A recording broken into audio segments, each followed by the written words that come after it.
Summer holidays வந்தாச்சு நம்ம GT Holidays-உம் வந்தாச்சு. GT Holidays, South India's #1 travel brand.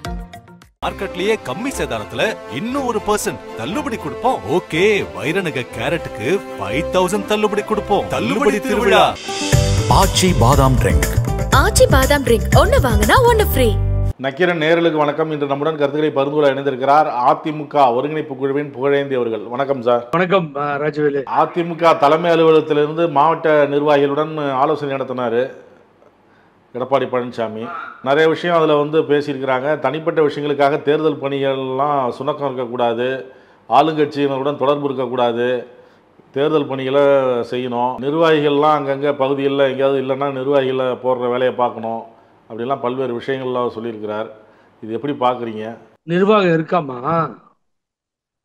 நிர்வாகம் இருக்கா இல்லையான்னு தெரியுமா உங்களுக்கு? அங்கே ஒரு வெங்காயம் இல்லை சார், நிர்வாகம் இல்லை, ஒன்றும் இல்லை. அங்கே என்ன சார் இருக்குது? நீங்கள் வேற நீங்கள் இந்த எலெக்ஷனுக்கு பணம் கொடுத்து எடுத்துகிட்டு ஓட போகிறானுங்க. எனக்கு தெரியாதா? எவ்வளோ காலமாக இந்த கட்சியில் இருக்கோம். இது தேராதுன்னு எல்லாம் முடிவுக்கு வந்தாச்சு. அங்கே இருக்கவங்க யாரும் மகிழ்ச்சியாக இல்லை. அதான் அங்கங்கே பிரச்சனையாக போய்கிட்டு இருக்கு. ஆகவே நிர்வாகத்திட்ட இனிமேல் பேசி அது காலம் கடந்து போச்சு.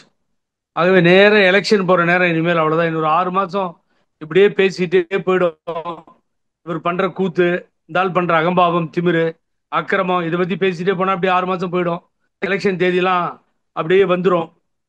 அவரோட மாடல் கோடு வந்துடும், எல்லாம் வந்துடும். எலெக்ஷன் முடிஞ்சிடும், அவ்வளோதான். ஏடிஎம்கே ஒன்றும் வராது. அந்த நிலைமைக்கு போயிட்டு இருக்கு. இவர் என்ன பேசுறேன்னு சும்மா ட்ராமா பண்ணுறாரு. அவர் என்ன பேசுனாராம், யார்கிட்ட பேசுனாரா, என்ன பேசுனாராம் ஏதாவது தெரியுமா உங்களுக்கு? ஒவ்வொரு மாவட்ட நிர்வாகிகிட்ட தான் பேசியிருப்பாரு. என்ன பேசுறது மாவட்ட நிர்வாகிகளோட? ஏற்கனவே மாவட்ட நிர்வாகிகள் எல்லாம் பேசிட்டாரு. இவரு ஏற்கனவே ஒரு கூட்டத்தை போட்டாரு, தோல்விக்கான காரணம் என்னன்னு. அந்த தோல்விக்கான காரணம் என்னன்னு அவை சண்முகம் சாலையில அதிமுக தலைமை அலுவலகத்தில் போட்ட கூட்டத்தில் அதனுடைய பிரதிபலிப்பு என்ன? 7 இடத்துல டெபாசிட் போனதுக்காக யாருக்கு பனிஷ் பண்ணாங்க? 13 இடத்துல 3வது இடத்துக்கு போனதுக்காக யாரை தண்டிச்சாங்க, யாரை மாத்தினாங்க? ஒரு மாவட்ட செயலாளரை மாற்ற முடிஞ்சுதா? ஒரே ஒரு மாவட்ட செயலாளரை. அப்புறம் என்னதுக்கு உனக்கு மீட்டிங் வாழுது? மீட்டிங் போட்டு என்ன பண்ண போற சொல்லுங்க சார். விருதுநகர் அங்க போறாரு யாரு? முன்னாள் அமைச்சர் மாஃபா பாண்டியராஜன். அவர் பெரிய செல்வந்தர், பாவம். விஜயகாந்துக்கு நாமம் போட்டு இங்கே வந்தவர், கேப்டனை ஏமாத்தி. அந்த நேரத்தில் வந்தார், அம்மா கை காலை பிடிச்சாரு, ஏமாத்தினு மந்திரி ஆகிட்டார். ஓகே விடுங்க, போய் தொலைது. எவ்வளோ பேர் அப்படி பண்ணிட்டு வந்தான். அதில் அவர் ஒருத்தர். அவர் அங்கே வந்தோடனே அவருடைய ஹிஸ்டரிலாம் நான் சொல்லலை. இதெல்லாம் யார் சொல்கிறார்? ராஜேந்திர பாலாஜி மேடையிலே வெளுத்து வாங்குறாரு. ஒரு கட்சியில் இருந்தியா, 2 கட்சியில் இருந்தா, ஊரெல்லாம் சுற்றிட்டு எல்லா கட்சிக்கும் போயிட்டு வந்து இங்கே வேலையெல்லாம் காட்டாத, தொலைச்சிரும். தொலைச்சி ஞாபகம் வச்சுக்கோ, என்னை மீறி இங்கே ஒன்றும் நடக்காது. நான் தான் ஜமீன்தாரு. திமுறா உனக்கு? இங்கே மாலை ஏறா போட போனா ஷால்வு பலார் பலார் பலார் பலார் அடிக்கிறான். அந்த ஜம்முன்னு அடி வாங்குறதுக்கு ஒரு ஆளத்தை செட் பண்ணி வச்சுட்டு அவன் அடி வாங்குறான். இன்ன வரைக்கும் என்ன கிழிக்க பிடிக்குது சொல்லுங்க சார். ஒரு கூட்டத்தில் கெலாட்டா, போனவர் கெஸ்டா போனாரு, அவர் துரத்தி அடிக்கப்பட்டார். இதுவரை என்ன நடவடிக்கை எடுக்கப்பட்டது? அப்புறம் என்ன நிர்வாகம் உனக்கு? அப்புறம் என்ன உனக்கு கூட்டம்? இங்கிருந்து யார்கிட்ட பேசுற கூட்டம்? நிர்வாகம் போட்டு அவர் தான் சொல்றாருல, தனிப்பட்ட பிரச்சனைகளுக்காக தேர்தல் பணியில் சுணக்கம் இருக்கக்கூடாது, கட்சி வேலையில் சுணக்கம் இருக்கக்கூடாது, கட்சி வேலை நடக்கணும். தனிப்பட்ட முறையில் உங்களுக்கு 1000 பிரச்சனை இருக்கலாம், ஆனால் கட்சி வேலை முடங்கக்கூடாது அப்படின்னு எச்சரிச்சிருக்கிறாருல எல்லாத்தையும். என்ன தனிப்பட்ட பிரச்சனை அவனுக்கும்? பொள்ளாச்சி பாலியல் மேட்டரா? இல்ல தூத்துக்குடியில் ஒருத்தர் மேல மலேசியா பொண்ணு கம்ப்ளைண்ட் கொடுத்து அந்த மேட்டரா? இல்ல கன்விக்டடை ஒருத்தர் பதவியிலே தொடர்ந்து இருந்தாரு அந்த மேட்டரா? என்ன மேட்டர் சார்? யாருக்கு இப்ப பர்சனலா ப்ராப்ளம்? எந்த தொண்டன் அண்ணா டிஎம்கேல பர்சனலா ப்ராப்ளம்? பர்சனல் இருந்தா தானே ப்ராப்ளம். இந்த கட்சியால கட்சி கொடியை பிடிச்சி தலைவர் அம்மா பேரை சொல்லி அம்மா இறந்த பின்னாடி நடு ரோட்ல நிற்கிறாங்க சார். அவங்களுக்கு எங்க சார் பர்சனல்? அன்றாட வாழ்க்கையே ரொம்ப கஷ்டமா இருக்கு. தொழில் செய்யறதும், விவசாயம் பார்க்கறதும், என்ஜிஓ இருந்தால் வேலைக்கு போயிட்டு வர்றதும், அதிமுக சப்போர்ட்டர்ஸா இருக்கு. உங்களுக்கு என்ன வாழ்க்கையை ஆதாரம் பண்ணி கொடுத்துட்டீங்க நீங்க? அதனால எங்க பர்சனல் ப்ராப்ளம் அவனுக்கு இருக்கும்? பர்சனல் ப்ராப்ளம் ஒண்ணுமே இல்லை. இந்த கட்சி காப்பாற்றப்பட்டுச்சுன்னா சந்தோஷப்படுவாங்களே தவிர பர்சனல் ப்ராப்ளம் எங்கிருந்து வந்துடும் ராஜவேலு? சும்மா இதெல்லாம் ஊரை ஏமாத்துறதுக்கு ஒரு கூட்டம் போட்டு அப்படி உட்காந்து அதில் பேசிட்டு 4 பேர்த்துக்கிட்ட சரிண்ணே சரிண்ணேன்னுவான்.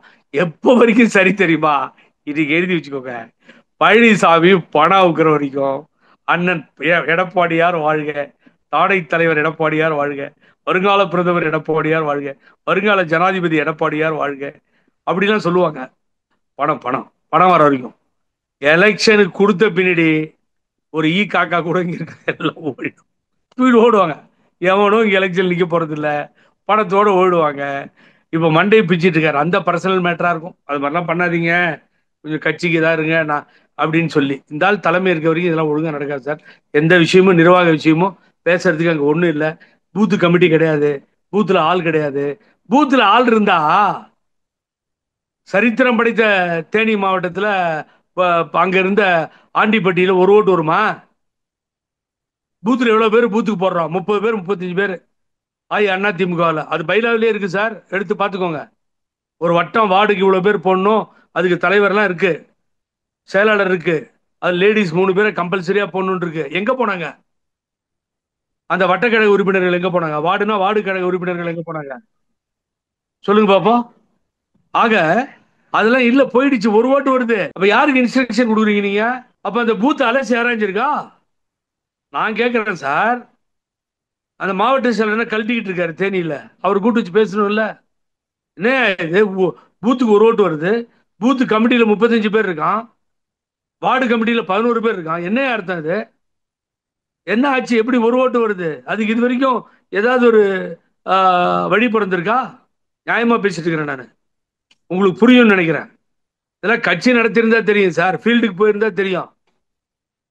சும்மா பணத்தை எண்ணிட்டு நாட்டை கொள்ளடிச்சிட்டு அயோக்கியத்தனமான வேலையெல்லாம் பண்ணிட்டு இவனுக்கு காய்வு. ஃபீல்டில் போயிருந்தா தெரியுங்கிறீங்க. அவர் அடிப்படையிலேருந்து வந்தவர் தானே, பல்வேறு அரசியல் நிலைப்பாடுகள்லேருந்து வந்தவர் தானே, அடிப்படையிலேருந்து வந்தவர் தானே கட்சி. அவர் வேற மாதிரி அடிப்படையிலேருந்து வந்தார், நான் வேற மாதிரி அடிப்படையிலேருந்து வந்தேன். நான் வந்து அடிப்படை வேற, அவர் வந்து அடிப்படை வேற. ஆரம்பமே ஒரு கொலை குற்றம் இருந்ததா சொல்றாங்க எல்லாரும். அந்த அந்த ஆரம்பமா இருக்கும். என் மேல எந்த குற்றத்தையும் சொல்ல முடியாது. ஒரே குற்றம் தான், அவர் என் மேல தேச துரோக வழக்கு போட்டார் ஆட்சியில் இருக்கப்போ. செடிசன் கேஸ் அதுதான் பெண்டிங் இருக்கும். அது கூட முன்ஜாமீன் எடுத்தாச்சு, என்ன ஆச்சு, அது சேலத்தில் கிடக்கு. அவர் உத்தமபுத்திரர் என் மேல போய் போட்டிருக்காரு.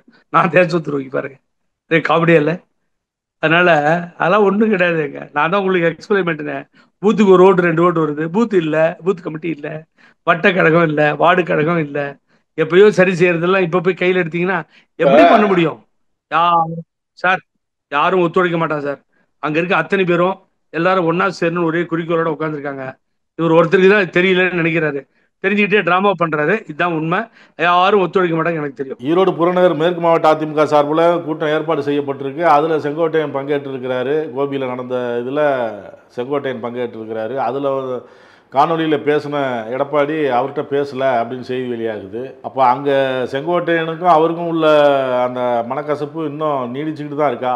சார் நான் கூட இதை பார்த்தேன். அதில் நீங்கள் நம்ம நக்கீரில் உட்காந்து அவருக்கு சப்போர்ட்டாக பேசினேன்.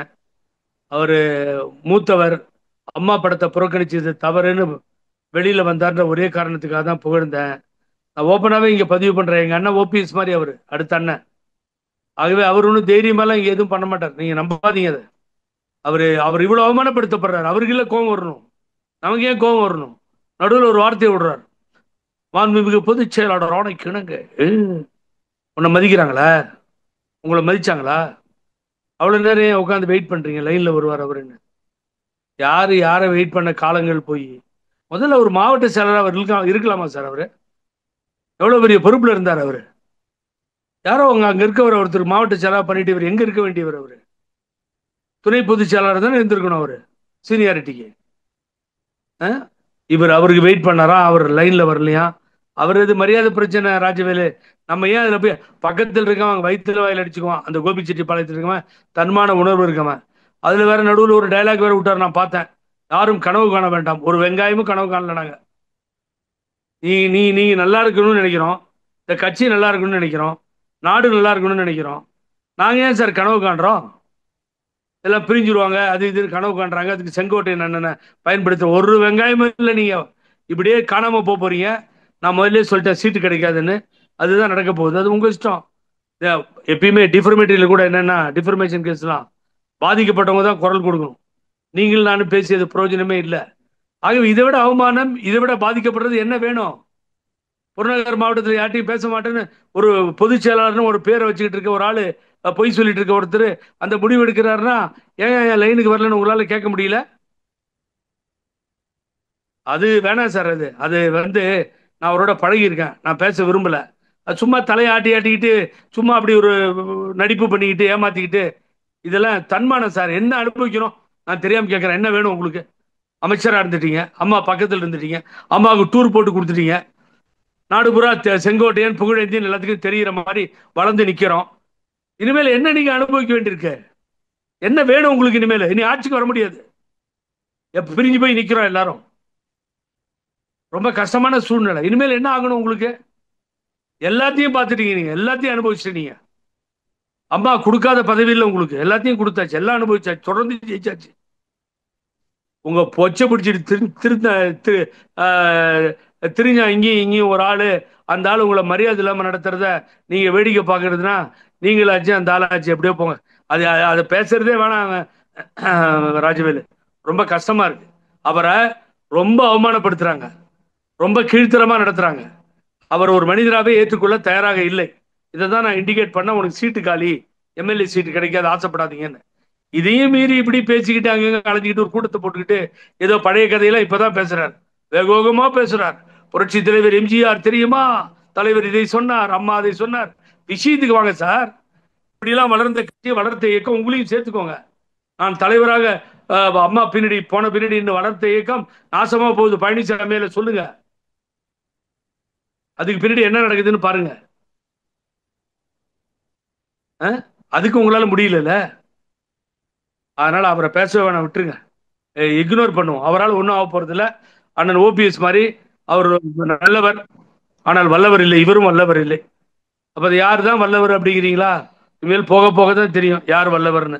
ஒரு ஆளா நின்று ஃபைட் பண்ணிட்டு இருங்க ராஜவேல். நானு ஒரே ஆள் அன்னைக்கு ஸ்டே வாங்கின சூரியமூர்த்தி கேஸ்ல எல்லாரும் சேர்த்துக்கிட்டு ஒரு ஆள் நின்று ஃபைட் பண்ணிட்டு இருக்கேன். எனக்கு ஏதாவது பின்னாடி இருந்து ஏதாவது லாபம் இருக்கா அதுல? இல்ல இந்த ஆள் திருந்தணுன்றதுக்காக நான் ஃபைட் பண்ணிட்டு இருக்கேன். பார்ப்போம். நான் மாட்டாத செங்கோட்டையும் படிஞ்சு போகலாம், எனக்கு அவசியம் கிடையாது. ஏன்னா தன்மானம் இருக்கு இந்த உடம்புல, சுயமரியாதை இருக்கு. தந்தை பெரியார் பேரறிஞர் அண்ணான்னு சொல்லும் பொழுது மெய் சிலிர்க்குது. புரட்சி தலைவர் எம்ஜிஆர் கிட்ட நாங்கள் தொண்டர்களா இருந்தோம், அம்மா கிட்ட சிப்பாய்களா இருந்தோம். 2026 தேர்தல் கூட்டணி பற்றி எல்லாருமே பேசுகிறாங்க. கட்சிக்காரங்க அதை பற்றிலாம் நினைக்காம தேர்தல் வேலையை பாருங்கள், கூட்டணி குறித்து கட்சி தலைமை முடிவெடுக்கும் அப்படின்னு சொல்கிறாரு. உங்க மேல ரொம்ப வருத்தம் எனக்கு. சில நேரத்தில் தெரிஞ்சு கேட்குறீங்களா தெரியாம கேட்குறீங்களா தெரியல ராஜவேலு. சில நேரத்தில் ரொம்ப காமெடியெல்லாம் சில வேலையெல்லாம் பண்றீங்க. நீ கூட்டணியை பத்தி நாங்க பேசிக்கோன்னா எந்த கட்சி இருக்கு, எதுக்கிட்ட போய் கூட்டணி பேசுறது? அங்கதான் திருநெல்வேலி அல்வா கொடுத்துட்டீங்க தேமுதிக. நான் சொன்ன மாதிரியே அன்னைக்கு சொன்னது நீங்க நடந்தது, அழகா கொடுத்தாச்சு. அங்கேயும் இதே மேட்டர் தான் இப்ப பேசுறது தான். எனக்கு அவங்க மேல அவங்கள தூக்கி பேசின தேமுதிகவை, அவர் கேப்டன் ஒய்ஃப்ன்றதால அந்த அம்மையாரையும் தூக்கி மேல வச்சு பேசணும். அமைதியா போறாங்க. அந்த சீட்டு பற்றி கேட்ட பேச மாட்டேன்றாங்க. 6 மாசம் அப்படிங்கிறாரு. 6 மாசத்துல ராஜ்யசபா தேர்தல் முடிஞ்சிருப்பேன். ஏன் சொல்றதுக்கு என்ன? நீங்க தான் கையெழுத்து வாங்கி வச்சிருக்கீங்கன்றீங்களே. தொண்டர்கள் சிந்திய ரத்தம் தான் சார் ஒரு இயக்கம். தொண்டர்களுக்காக வாழ்ந்த தலைவன் கேப்டன் விஜயகாந்த். அந்த தொண்டர்களை பார்த்து அந்த முழக்கங்கள்லாம் போட்டு பாருங்க திருப்பி. வெறும் தொண்டர்கள்னு இருக்கும். நீங்க சாப்பிட்றதுதான் நான் சாப்பிடுவேன், உங்களை மாதிரி ஒரு சாதாரண ஆள் நானு, அப்படி சொல்லி வளர்ந்த தலைவன் தானே விஜயகாந்த். பல தலைவர்கள் ஏற்றுக்கொண்ட தலைவனாக ஒரு நேரத்தில் வந்து முதலமைச்சர் கேண்டிடேட்னு அனௌன்ஸ் பண்ணி எல்லாம் இந்தியா கூட்டணி அது இதெல்லாம் வந்துச்சு இல்ல. இந்த தொண்டர்கள் என்ன நினைப்பாங்க உங்களை பத்தி? ஒரு ராஜ்யசபா சீட்டுக்காக நம்ம தன்மானத்தை விட்டு கொடுத்துடலாமா? அன்னைக்கே கரெக்டா டீல் பண்ணிருக்கணும்ல. எம்ஜிஆர்கிட்ட தலைவர்கிட்ட வந்து ராஜவேலு ஒரு விஷயம் சொல்றேன், ரொம்ப க்ளோஸா இருந்தவங்க என்கிட்ட சொல்லியிருக்காங்க. நானும் தலைவரை பார்த்துருக்கேன், அம்மா மாதிரி அவ்வளவு பழகல, தலைவரை பார்த்துருக்கேன். ரொம்ப க்ளோஸா எனக்கு தெரிஞ்சது. எனக்கு தெரியும் அந்த விஷயம். என்னன்னு கேட்டீங்கன்னா, நேரா போகும்போது தலைவர்கிட்ட ஒரு மாவட்ட செயலாளர் தேர்தல் நடந்ததுண்ணே, என்னை ஏமாத்திட்டாருண்ணே, இந்த ராஜவேலு ஏமாத்திட்டாரு, நான் தோத்துட்டேனே அப்படின்னு சொன்னா பலின்னு கண்ணத்தில் அரைஞ்சிருவோன்னு சொல்லுவாராம். என்ன ஏமாத்திட்டான்னு சொல்லாத, ஏமாந்துட்டேன்னு சொல்லு. ஏமாந்துட்டேன்னு சொல்றா, ஏமாத்திட்டேன்னு சொல்லாது, எனக்கு பிடிக்காத வார்த்தான் பாரான், அரைஞ்சிருவான்னு வரான். அவங்ககிட்ட ஏமாந்துட்டு வந்து இங்க நின்றுட்டு புலம்பிக்கிட்டு இருக்கேன்னு. அப்படி இந்த அம்மா ஏமாந்துட்டாங்க சார். இப்போ தொண்டர்கள் மான பிரச்சனை. ஆகவே இப்ப என்ன, ஏன் டைம் கொடுக்குறீங்க? அவங்க தான் பாமகவை உள்ள எடுக்கிறதுக்கு ஐடியா பண்றாங்க எம்எல்ஏ சீட்டுக்காக. யாரை எடுக்கட்டும் போகட்டும். அந்த நேரத்தில் உதவியா இருந்து தேமுதிக தானே. அந்த நேரத்தில் உயிரோட்டமா ஒரு கட்சி உள்ள வந்தது தானே மரியாதை. இல்லைன்னா மான மரியாதை போயிருக்கும்ல எடப்பாடி பழனிசாமிக்கு. கூட்டணியே ஒருத்தரும் வரலையே. அப்படிப்பட்ட ஒரு சூழ்நிலை ஏற்பட்டப்போ ஹெல்ப் பண்ணது யாரு? இப்ப அவங்களே மதிக்கிறது இல்ல, மரியாதை எல்லாம் போகுது. இப்படிதான் நடக்குது. ஆகவே அவங்க மௌனமா இருக்கிறது சரியான செய்தியாக இல்லை. இந்த இன்னொரு 6 மாசம் போய் கேப் போச்சுன்னா அந்த இழப்பை ஈடு செய்ய முடியாது. அதை அவங்க புரிஞ்சுக்கணும். அந்த டேமேஜஸ் எப்படியாவது ஒரு ராஜ்யசபா வந்துடும், நம்ம யாராவது போகணும்னு நினைக்கிறது உங்களுக்கு நல்லா இருக்கலாம்.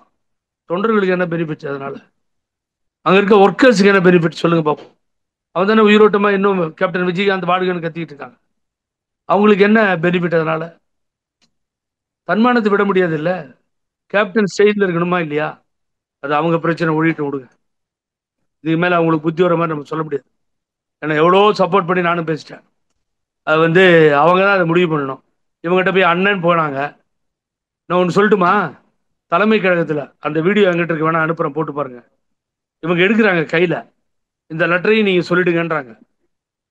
அந்த லெட்டரை எடுங்கன்னு சொன்னோடனே உடனே என்ன சொல்றாரு தெரியுங்களா அவரு? அதை வைங்க அப்புறம் பேசிக்குவோம். அப்படியே ரெக்கார்டிங் இருக்குது ரஜிவேலு. வைங்க நம்ம அப்புறமா பேசிக்குவோம், அதை பத்தி பேச வேணாம். எவ்வளவு சாமர்த்தியமா இருந்தாலும் உங்களை ஏமாத்திருக்காரு. அப்பயே எடுத்து படிக்க வச்சிருக்கணும்ல நீங்க. தலைமை கழகத்துக்கு போய் தவறி அவர் சீட்ல உட்காந்தீங்க, சூப்பர், அதெல்லாம் கரெக்ட். அவரை தேட்டு வர வச்சீங்க, அதுவும் கரெக்ட். அடுத்து அந்த லெட்டர் அங்கேயே படிக்க வச்சிருக்கணும். வேற ஏதாவது சொன்னா பரவாயில்ல ராஜ்வேலு. இன்னும் நம்புறாங்க சார். அங்க 2-3 புரோக்கர் இருக்கான் எடப்பாடி பக்கத்துல. அந்த புரோக்கருங்க போன் பண்ணி, அம்மா கொஞ்சம் பொறுமையா இருங்க, அவசரப்பட்டுறாதீங்க மேடம், கொஞ்சம் பொறுமையா இருங்க, எல்லாத்தையும் சரி பண்ணிட்டு உங்களுக்கு சீட்டு வந்துடும். நாங்க அடுத்து பாமக முதுகுல குத்தணும். ஏன்னு கேட்டா அவங்கள்ட்ட 5 எம்எல்ஏ இருக்கு.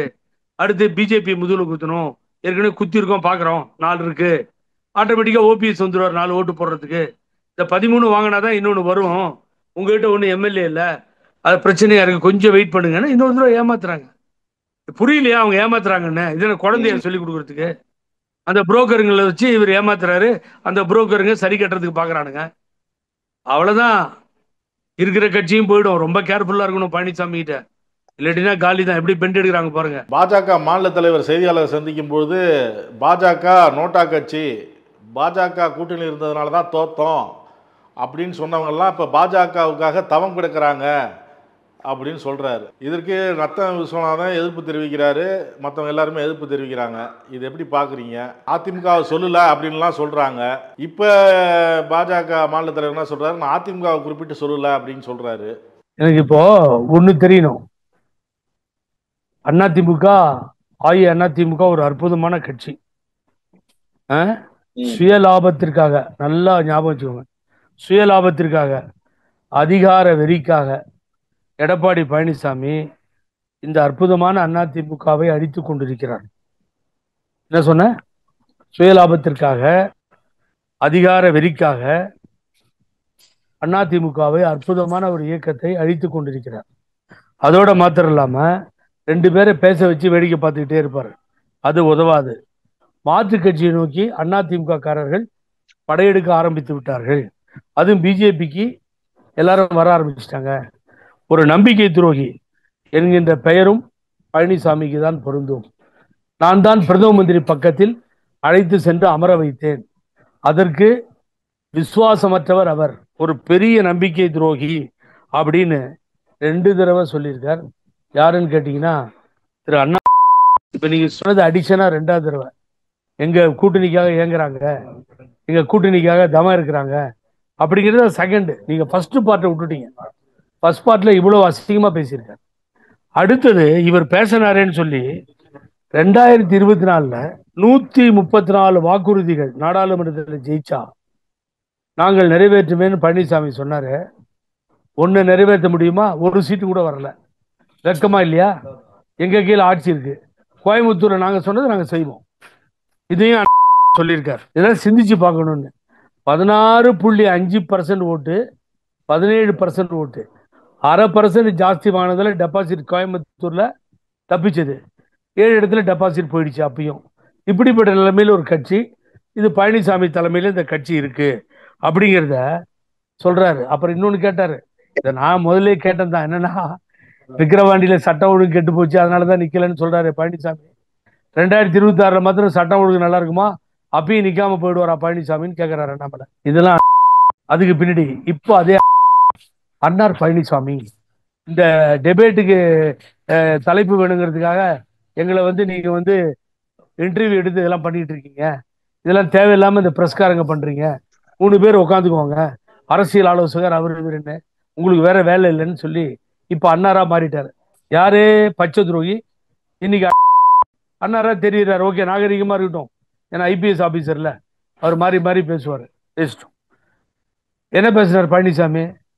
எந்த உழைப்பும் இன்றி, எந்த தியாகமும் இன்றி, கட்சியில அனுபவம் இன்றி, எதையுமே செய்யாம ஒரு கட்சிக்கு தலைவரா வந்திருந்தா இந்த ஐபிஎஸ் ஆபீசர் வந்திருக்கணும். வேற யாரும் வந்திருக்க முடியாது. கட்சினா என்னன்னு தெரியாது. எந்த தியாகமும் இவர் பண்ணல. இங்க ஏறும்போது ஒன்று பேசுவாரு, இறங்கும் போது ஒன்று பேசுவாரு. 2 இடத்துலையும் இவருக்கு பிரஸ்காரங்க வேணும். பிரஸ்காரங்க இல்லைன்னா இவருக்கு அலர்ஜி ஆயிடும். ஆகவே இதை வச்சு ஓட்டிட்டு இருக்காரு. ஆகவே எங்களை பத்தி எல்லாம் பேசுறது தகுதி இல்லைன்னு சொல்லி என்னென்ன பேசுனாங்க. 10க்கு அடி அடின்னு நொறுக்கினார்ல யாரு? ஜெயக்குமார். ஞாபகம் இருக்கா உங்களுக்கு? அம்மாவை பத்தி பேசுறதுக்கு நானும் பேசுறேன். அப்புறம் அவரு சாரின்ட்டு முடிச்சுக்கிட்டாரு, சரியா போயிடுச்சு. இப்ப எப்படி சார் இவங்க வந்து இணக்கமா போறேன்? நான் அன்னைக்கே சொன்னேன், திரைமறைவில் பழனிசாமி இருக்காரு, பிஜேபியோட கூட்டணி வரப்போகுதுன்னு சொன்னேன். அதுதான் நடக்குது, அதுதான் வரப்போகுது. அதனுடைய அச்சாரம் தான் இந்த பேச்சுக்கள்லாம். ஞாபகம் வச்சுக்கோங்க நீங்க. ஆகவே எப்படி இழுத்துருவாங்க பழனிசாமி வான்னு மிரட்டி. ஸோ அதுதான் போய்கிட்டு இருக்கு. ஆனா அதுக்கு எதிர்ப்பு இங்க 2-3 பேர். யாரு? நடக்கவே நடக்காது. சிவி சண்முகம். முடியவே முடியாது. செல்லூர் ராஜு. அது எப்படி பிஜேபியோட கூட்டணி வரும்? கேபி முனுசாமி. ஜெயக்குமார் ராஜினாமாவே கொடுத்துருவார் போல இருக்கு. ஆகவே ரெண்டு பக்கம் 4 லீடர், அந்த பக்கம் வேலுமணி தங்கமணி. அதெல்லாம் நடக்காது ராஜா. நீ பாரதிய ஜனதா கட்சியோட சேர்ந்து போனா நாங்க வெளியே போயிடுவோம், இங்க இருக்க மாட்டோம். ஆகவே ஏகப்பட்ட சிக்கல்ல, இடியாப்பம் சிக்கல்னுவோம், அது மாதிரி சிக்கல்ல பழனிசாமி மாட்டிக்கிட்டு என்ன பண்றதுன்னு தெரியாம தவிச்சிட்டு இருக்கார் ராஜவேலு. இதுதான் பொசிஷன். இதுலதான் அங்க கலாட்டா நடக்குது. ஒரு பக்கம் சிவகாசி கலாட்டா, இந்த பக்கம் மிஸ்டர் செங்கோட்டையன் கலாட்டா, அந்த பக்கம் கோகுலேந்திர கலாட்டா, எல்லாம் மாறி மாறி போய்கிட்டு இருக்கு. ஆகவே பழனிசாமி ஒரு 6 மாசமாவது டைம் கேட்கிறாரு. இதெல்லாம் சரி பண்ண முடியுமான்னு பாக்குறாரு. சரி பண்ண முடியாது. இதெல்லாம் இன்னும் பெருசா வளரும். பிஜேபி மிரட்டியே அடிபணியை வைக்கும். அது நடக்கதான். நாடாளுமன்றத்தில் பிஎம்சி திட்டம் குறித்து பேசும் பொழுது தர்மேந்திர பிரதான் வந்து தமிழகத்தில் நாகரிகமற்றவர்கள் இருக்கிறாங்கங்கிற வார்த்தையை உபயோகிக்கிறார். இதற்கு கண்டனம் தெரிவிக்கிறாங்க.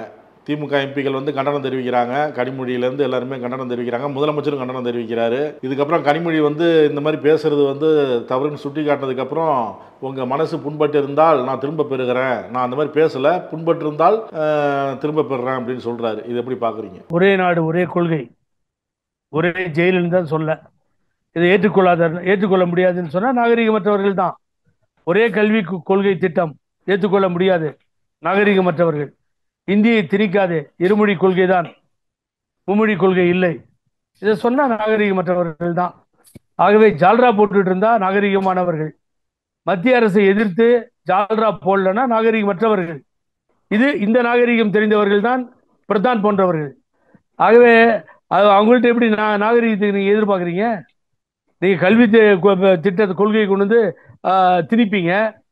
அதை வந்து முடியலன்னா இந்த பணத்தை கொடுக்க முடியாதுன்னு சொல்லுவீங்க. என்ன சார் நியாயம்? சொல்லுங்க பார்ப்போம். ஆகவே நாகரிகமற்றவர்கள். நாகரிகத்தை சொல்லிக் கொடுத்தது தமிழர்கள். நாகரிகம், பண்பாடு, கலாச்சாரம் பிறந்தது தென்னிந்தியாவில். அதன் முதல் மாநிலம் தமிழகம். எங்ககிட்ட நாகரிகத்தை பத்தி பேசுறீங்களா? ஆகவே மேலும் மேலும் பாரதிய ஜனதா கட்சி மக்களுடைய வெறுப்புக்கு உள்ளாகிக் கொண்டே இருக்கிறது. மும்மொழி கொள்கை திட்டம், இன்னொரு கொள்கை. நான் கேட்கிறேன், டெல்லியில என்ன கொள்கை? இப்போ நான் கேட்கிறேன், டெல்லியில 2 மொழி தான் இருக்கு, ஹிந்தியும் ஆங்கிலமும் இருக்கு. அப்ப அங்க என்ன சொல்றது? அது மாதிரி ஹிந்தி மாத்திரமே பிரதானமா இருக்கின்ற மாநிலத்துல இருமொழி கொள்கையா மும்மொழி கொள்கையா? என்ன சார் விளையாடுறானுங்க அவனுங்க? சார் நான் எந்த மொழியும் படிக்க வேணான்னு சொல்லல ராஜவேலு. தந்தை பெரியார் ஆகட்டும், இந்த மொழி போராட்டத்தில் உயிர் நீத்த தியாகிகள் ஆகட்டும், யாரும் அஞ்சானஞ்சன் அழகையிலிருந்து யாரும் சொல்லி கொடுத்தோம் இல்ல. படி, எல்லா மொழியும் படி. மராட்டிய படி. பீகாரி வந்திருக்கான் உள்ளார, அவங்ககிட்ட கூட பீகாரை கத்துக்கோ. அவன் தமிழை கத்துக்கிறான், தப்பு இல்லை. ஒரியா கத்துக்கோ, பெங்காலி கத்துக்கோ. யாரு வேணான்றா? எல்லா மொழிகளும் தெரிஞ்சுக்கிறது தப்பு இல்லை. மராட்டி பேசு, ஆனால் திணிக்காதே. எந்த மொழியையும் கொண்டு வந்து திணிக்க முடியாது. அது என்ன ஹிந்திக்கு மாத்திரம் என்ன தலையில மகுடம் சூட்டியிருக்கா? பேரறிஞர் அண்ணா சொன்னார், காக்காய் எங்க எல்லா இடத்துலயும் இருக்கு, அதனால அதை தேசிய பறவையாக கொண்டாடவில்லை, தோகை விரித்தாடுகின்ற மயிலைத்தான் கொண்டாடுகிறோம்னாரு. எங்க மொழி மயில், மொயில், உன்னுடைய மொழி காக்கா. இந்தியை ஏற்றுக்கொள்ள மாட்டோம்.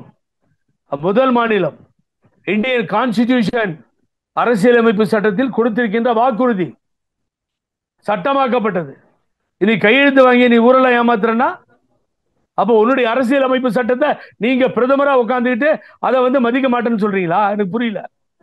எனக்கு சொல்லிக் கொடுங்க. நீங்க எதையாவது செய்து பிஜேபி வர வேண்டும் நினைத்தால் தயவு செய்து இந்த கனவை காணவே காணாதீர்கள்.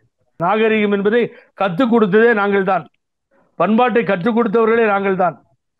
ஆகவே எங்களிடத்திலே நீங்கள் தெரிந்து கொள்ள வேண்டுமே தவிர எங்களை பார்த்து நாகரிகம் மற்றவர்கள் என்று சொல்ல முடியாது. நீங்க சொல்றதை இதையெல்லாம் ஏற்றுக்கொள்ள முடியாது. அதனால என்ன நடந்தாலும் நடக்கட்டும். இந்த விஷயத்தை பொறுத்த வரைக்கும் இந்த அரசு சரியான முறையில் இது கையில் எடுத்தால் மாண்புமிகு தமிழக முதல்வர் அங்க இருக்கின்ற நாடாளுமன்ற உறுப்பினர்களுக்கு ஆதரவாக இருப்போம். அதுல எங்களுக்கு மாற்று கருத்தே இல்லை. ஆகவே திணிக்கவோ நாகரிகமற்றவர்கள் என்று சொல்லுவதோ இதெல்லாம் இங்க வேலைக்கு ஆகாது ராஜா. இது பேஸ் பண்ணி உரம் போட்டு இது இந்த வேற எந்த காலத்திலையும் அறுக்கவே முடியாது. அப்படி ஸ்ட்ராங்கா இருக்க ஆலமரம் போன்றது இது. ஆகவே இங்க விடுதிகள்லாம் இருக்கு. இது அவ்வளவு சீக்கிரம் இரும்பு கோட்டையாக இருக்கின்ற, எஃகு கோட்டையாக இருக்கின்ற தமிழ் மக்களுக்குரிய உரிமைகளை உங்களால் பறிக்க முடியாது. நினைவில் நிறுத்தி வைத்துக் கொள்ளுங்கள். ஆகவே பேசுற கோபம் சார்.